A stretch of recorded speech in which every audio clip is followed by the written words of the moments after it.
Hello everybody. I'm going to do my video here for Module 4. I'm going to talk about block scheduling on page 80, 81, 82. I had not had any experience with block scheduling until I got into substitute teaching and doing my observations for the TCP program. Overall, I would say I like the block schedule. I think the benefits outweigh the problems with it. Having the extended period of time is beneficial, I think, for the students.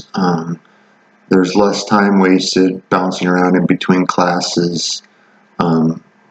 They can stay focused on one thing for a longer period of time. The longer period allows the teacher and the students to build some momentum and hang on to that momentum.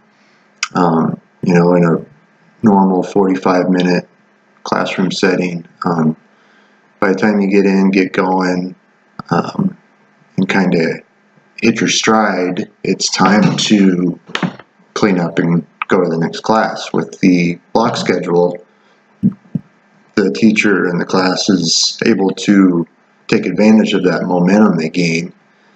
Some people call it flow, some people call it the zone, whatever you want to call it. It's important, I think, to maximize that time to get as much done as possible. Also, I like the block schedule in particular for business education, because you can introduce new topics or ideas or assignments, and you can present the information, and after you're done presenting the information, you can put it into practice right away, whether that be through some sort of assignment or worksheet or group work or a project, rather than as you would with the traditional class setup, where you probably only have time to give the information one day, and then you try and have them work with that information the following day. And just that one day gap, many students are going to forget what you said. You're going to have to spend a lot more time going back over the information than you would if they could immediately put that information into practice. So I think that's a positive aspect of the block.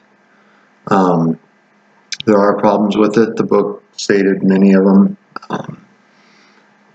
There's problems with scheduling for music classes, art, PE. If students miss a class due to illness or whatever, it can be a lot of work to catch up. Regardless whether you're using a block or a standard class schedule, it still comes down to using your time wisely, being organized, and having good classroom management and having control over the classroom. Because if you don't have that, the extra time you have is not going to be used wisely and not going to be effective, so it really won't matter anyway. This is the bell schedule for the school that I substitute at most of the time. They're on the 4x4 block schedule. I also sub at schools that use the modified block. I don't know which one is better. I'm sure different people have different opinions.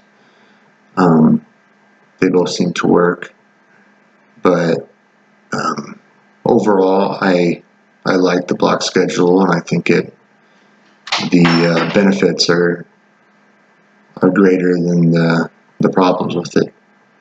Thanks.